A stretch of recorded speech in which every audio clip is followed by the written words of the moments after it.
Mariing kinundina ng ilang opisyal ng Pilipinas ang AI-generated video ng Chinese state-controlled media na China Daily, kung saan nilalarawan ng mga Pilipino bilang unggoy.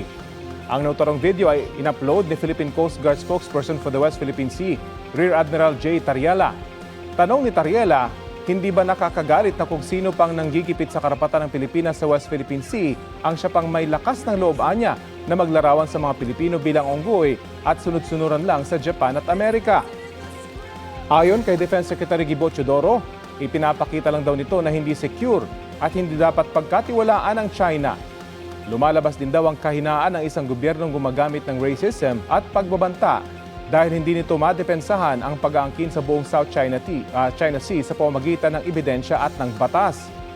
Sabi naman ng Department of Foreign Affairs, dapat alisin ng China ang nakakabastos na video at tigilan ang paggawa ng anilay irresponsableng content.